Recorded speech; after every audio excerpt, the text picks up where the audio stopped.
What's up, Commanders fans? Welcome back to Commanders HQ, your #1 source for everything Washington Commanders. The team is making moves this offseason, showing once again that they are serious about building a championship caliber roster. Today, we have two major signings to discuss that could shape the team's future in a big way. But before we jump into the details, make sure to hit that like button and subscribe to the channel. It helps us bring you the latest Commanders news, and trust me, you won't want to miss what's coming this offseason. Now let's get into it. The Washington Commanders have made a blockbuster move, acquiring 5-time Pro Bowl offensive tackle Laremy Tunsil in a trade with the Houston Texans. Along with Tunsil, Washington will also receive a 2025 4th-round pick in exchange for a 2025 3rd-round pick, a 2025 7th-round pick, a 2026 2nd-round pick, and a 2026 4th-round pick. That's quite a package, but for a player of Tunsil's caliber, it's absolutely worth it. Tunsil, standing at 6'5" and weighing in at 361 pounds, is one of the best pass protectors in the league. He has started all 125 games he has played since being drafted 13th overall by the Miami Dolphins in 2016. Since joining the Texans in 2019, he has been a cornerstone of their offensive line, earning Pro Bowl honors in each of the last 5 seasons. What season, Tunsil posted an impressive 89.1 pass blocking grade from Pro Football Focus, ranking among the best offensive tackles in the league. He also had a 93% pass block win rate, which tied for the 7th best mark among all tackles. Since 2022, Tunsil has earned a 91.7 pass blocking grade, 2nd among all offensive tackles, while allowing just a 3.1% pressure rate. The Commanders have made protecting quarterback Jayden Daniels a priority, and Tunsil will be a massive addition in that effort. The offensive line was a weak spot last season, and adding a player of Tunsil's caliber is a game changer. He has the ability to neutralize elite pass rushers, and that will be crucial as the Commanders look to build on last year's success. Washington didn't stop with Tunsil. They also secured a key piece of their defensive line by re-signing defensive end Clelin Ferrell to a 1-year contract. Ferrell, who was originally drafted 4th overall by the Las Vegas Raiders in 2019, has had an up-and-down career, but he found a solid role with the Commanders last season. In 2024, Ferrell started 10 games and was a key part of Washington's defensive rotation. While he hasn't lived up to the lofty expectations of a top 5 pick, he has carved out a respectable role as a dependable rotational defensive lineman. He finished last season with 3.5 sacks, which was solid but not spectacular. However, his contributions in run defense and setting the edge were valuable. The Commanders have been busy rebuilding their defensive line this offseason. They added Javon Kinlaw and Deatrick Wise Jr. in free agency, while also bringing in depth pieces like Jacob Martin, Eddie Goldman, and Sheldon Day. With these new faces in the mix, Ferrell will likely move into more of a rotational role in 2025, competing with Wise for snaps alongside star pass rusher Dorrance Armstrong. Washington's front office, led by General Manager Adam Peters, made it clear that improving the defensive line was a top priority. Last season, the Commanders' run defense was a glaring weakness.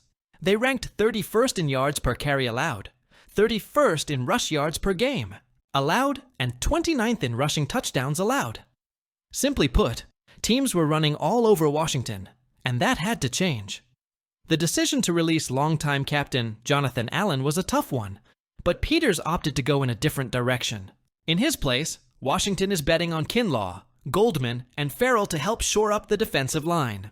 The goal is clear: stop the run, pressure the quarterback, and make life easier for the secondary. It's not just the defensive line that needed work. Washington also made a critical move in keeping linebacker Bobby Wagner for another season. Wagner, a future Hall of Famer, led the Commanders with 132 tackles last season and remains one of the most reliable linebackers in the NFL. With Wagner back in the fold, the Commanders avoid creating another hole at linebacker. Frankie Luvu is the only other linebacker on the roster with significant experience, so retaining Wagner was crucial for continuity and leadership on the defensive side of the ball. With these moves, the Commanders are setting themselves up for A strong 2025 season. The offensive line is vastly improved with Tunsil. The defensive front has been reinforced, and key leaders like Wagner are staying in place. But there's still work to be done. Washington could still look to add more depth at wide receiver, cornerback, and possibly another interior offensive lineman. The NFL draft will be another opportunity for Adam Peters and the front office to continue building a roster that can compete in the NFC East. Today, we're talking about one of the biggest additions to the team this offseason, Deebo Samuel. He's a game changer, a playmaker, and a force on the field. But what do his new teammates think about him? Well, we've got an honest take from someone who knows him well, running back Jeremy McNichols. Now, if you've been following the Commanders closely, you know that opinions are flying around about the moves this team has made. Some fans are all in, some are skeptical, and some are in wait-and-see mode. But one thing is clear, the Commanders' front office is making bold moves to build a contender. And Deebo Samuel, he's a big piece of that puzzle. McNichols, who played with Samuel on the San Francisco 49ers in 2023, had nothing but praise for his former, and now current, teammate. He said, and I quote, "Man, he's just a dog. Everything you see him do on Sundays, he does that in practice. He does that in his off-season training. He's a great locker room guy. He's a vet, so if you ever need to go ask him for, hey, what do you think about this route or this play? He's just got a lot of football knowledge that's going to be able to help us a lot. That's exactly what you want to hear about a guy who's stepping into a major role on this team. Samuel isn't just a superstar talent. He's a leader. He's the kind of player who makes his teammates better, both on and off the field. And for a team that's looking to take the next step, that's invaluable." McNichols also shared a specific moment that stands out when he thinks about Samuel. He was playing against the Rams, and he caught a slant, broke 2 tackles, and took it for like 60 yards. You could see the attitude he plays with, just that fire and passion to run through defenders. Just how hard he runs when he catches the ball. He's trying to score every single play. That mindset is really going to be a great addition for us. Think about that, Commanders fans. We're talking about a guy who doesn't just make plays. He demands extra effort from defenders to bring him down. He's electric, he's tough, and he's bringing that energy to Washington. Now, let's break it down. Why is Samuel such a perfect fit for the Commanders? First, he brings versatility. He's not just a wide receiver, he's a weapon. Whether it's lining up outside, in the slot, or even taking handoffs out of the backfield, he can be used in so many ways. Offensive coordinator Cliff Kingsbury must be licking his chops thinking about the different ways he can deploy Samuel. Second, he's a competitor. He plays with an edge, with physicality, and with an attitude that fits exactly what this team is trying to build. Head coach Dan Quinn has emphasized bringing in tough, high-energy players who elevate the locker room. McNichols said it best, Samuel will be a perfect fit with the guys already here. And finally, he brings experience. This is a guy who has played in big games, who has delivered on the biggest stages. When the playoffs roll around, you want players who have been there before. Samuel has, and he's thrived. Of course, there are doubters. Some are saying Samuel is injury-prone, that he's past his prime, that he won't be able to live up to expectations.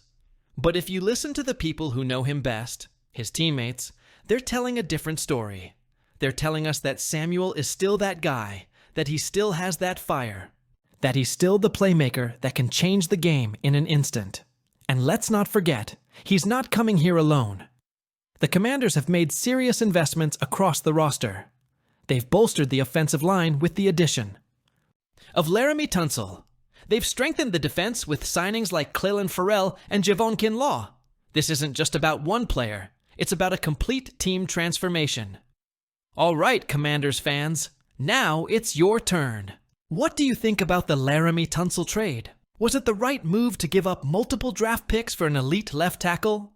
And how do you feel about bringing Clelin Ferrell back? Will he have an even bigger impact this season? Drop your thoughts in the comments below, and let's get the conversation going. And don't forget, if you enjoyed this video, hit that like button and subscribe to Commanders HQ for all the latest news, rumors, and analysis. We've got a lot more coming your way, so stay tuned. Thanks for watching, and as always, HTTC.